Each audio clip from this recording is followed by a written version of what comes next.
asha oo tima ka soo baxdo wiilal baa ku dhaartay inay wadankooda walaalka dhigaan hanashada gobonimada marka laga hadlayo marnaba lama iloobi karo xisbigii xamar yuusuf kalaab oo hogaamiyaashii xisbigaas axsaabta kale ay ka gadisnaayeen oo ay guddiga hortiisa ka sheegeen inay raacsan yihiin xisbiga SYL iyo hadafkiisa siyaasiga ah waxaa hogaaminayay xamar yuusuf kalaab xaaji muxyidiin xaaji cali oo gudoomiye ahaa sheekh cumar xaaji yuusuf oo xogeeye ahaa aweys dheere diille oo xubin ahaa dheere xaaji dheere xubin maxamed abuukar aboka iyo axmed shariif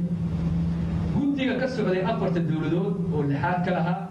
oo masalayay jamciyadda quruumaha ka dhaxaysa markii ay dhageysteen warbixintii marxuum cabdullaahi ciise su'aalo dheeraad ahna ay weydiiyeen dood kulumna ay la yeesheen guddigii ka socday SYL isla markaana ay gooni u arkeen ulana shireen axsaabtii tirada badnayd oo gobonimadiidka ahayd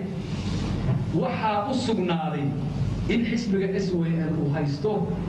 kalsoonida iyo taageerada hagarla'aaneed ee shacbiga Soomaaliyeed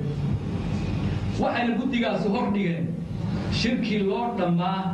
ee qaramada midoobay hindisihii ka soo fulay SYL oo ahaa 10 sano gudahood in la siiyo Soomaaliya xorriyad kaamil ah